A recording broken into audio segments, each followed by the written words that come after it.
ហ្នឹងហើយធ្វើអញ្ចឹងក៏វាល្អដែរទោះបីជាយឺតឬក៏ឆាប់ឬក៏មុនឬក៏ក្រោយវាគង់តែបានដដែលមែនអស់បងប្អូនសម្រាប់អ្នកដែលរងចាំលោកប្រូវាសនាប្រូស្នាដែលថាបាញ់លុយឲ្យទៅម្ចាស់ជំនួយវិញប្រហែល100នាក់ណាដូចជាបើគិតជាទៅជាជាង$3000ហើយបងប្អូនចាអញ្ចឹងសង្ឃឹមថាបានទទួលគ្រប់គ្នាណាក៏ប៉ុន្តែក៏ចង់ផ្ដាំទៅលោកវាសនាចេះបន្តិចហ្នឹងហើយប្រូស្នាហ្នឹងហើយកុំភ្លេចកិច្ចចង់បញ្ចប់នឹងកិច្ចចង់ហើយកុំភ្លេចទៅស្បាត់ផងអាហ្នឹងគឺជាចំណុចមួយដែលមហាជនត្រូវការ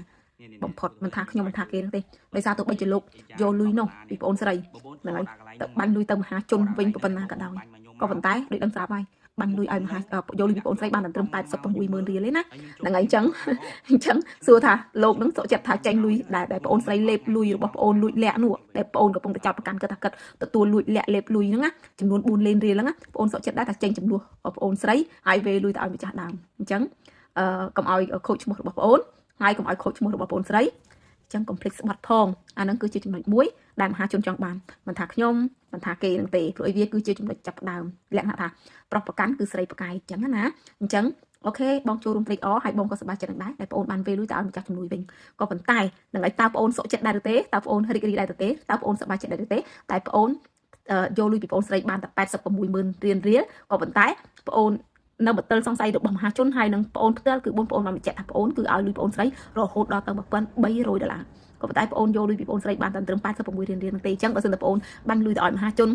គ្រប់គ្នាអញ្ចឹងគឺមានន័យថាបងអូននឹងចូលដើមខ្លួនឯងហើយដោយសារអីដោយសារតែក្នុងចិត្តរបស់បងអូននិងក្នុងប្រកាន់ចំហលើភាពធំត្រូវរបស់បងអូនថាបងអូនស្រីហ្នឹងគឺទទួលបានលុយពីបងអូនរហូតដល់ទៅជាង1300អញ្ចឹងណាអញ្ចឹងសូម្បីតែខ្ញុំផ្ទាល់ក៏ខ្ញុំមានអារម្មណ៍ថាបងអូនកាន់តែបកស្រាយបងអូនកាន់តែបង្ហាញបងអូនកាន់តែនិយាយគឺមានន័យថាបងអូនកាន់តែជឿនកាញ់ខ្លួនឯងខ្លាំងមែនទែនអញ្ចឹងណាតើបងអូនសុខចិត្តដែរឬទេនឹងឲ្យលុយមហាជនដែលទៀមទីពីបងអូនវិញតើបងអូនសុខចិត្តនៅក្នុងការចេញលុយខ្លួនឯងដើមខ្លួនឯងដែរឬទេដែលបានបាត់បង់លុយទៅកាន់បងអូនស្រីរហូតដល់ទៅជា1000អញ្ចឹងណាហើយអានឹងគឺជាអ្វីដែលខ្ញុំឆ្ងល់ហើយនឹងគឺជាអ្វីដែលមហាជនចង់ដឹងដូចគ្នាអញ្ចឹងក៏នៅតែទៀមទីឲ្យមានការស្បត់ហ្នឹងហើយដោយសារតែការស្បត់មួយនេះគឺវាគឺជាចំណុចដែលអស់ការសង្ស័យហើយកុំថាអ្នកខ្លះនិយាយថាស្បត់សម្រាប់តែមនុស្សទើលច្រកអត់ទេបងប្អូនស្បត់ណាគឺទទួលស្គាល់មនុស្សទើលច្រកក៏ប៉ុន្តែវាតាមតន់ហន់មែនខ្ញុំឃើញមែនខ្ញុំមើលឃើញជាក់ស្ដែងមែនអញ្ចឹងបងប្អូនចាសម្រាប់តែមនុស្សទើលច្រកគឺវាស្បត់ហើយក៏ប៉ុន្តែសួរតែវាបានផលអត់បានទោះបីជាយឺតឬក៏ឆាប់គឺក៏វានៅតែបានដែរអញ្ចឹងខ្ញុំនៅតែកឹមត្រូវឲ្យស្បត់ពីព្រោះអីមហាជនខ្លះគឺនៅតែគិតថា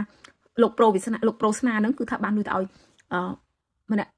ស្រីម្ដាយដែលមានកូនក្បាលធំហ្នឹងហើយឥឡូវនេះសុខចិត្តយកលុយពីកូនក្បាលធំហ្នឹងហើយយកមកបាញ់ឲ្យមហាជនវិញតើសួរថាវាសុខចិត្តដែរឬទេវាសុខចិត្តខាត់លុយខ្លួនវារហូតដល់ទៅជាង1000ដែរឬទេដែលបាញ់លុយទៅឲ្យមហាជនវិញគឺខ្ញុំជឿជាក់ថាម្នាក់ស្រីហ្នឹងគឺពិតប្រាកដ100%គឺអត់បានលុយនឹងទេអញ្ចឹងបងប្អូនចា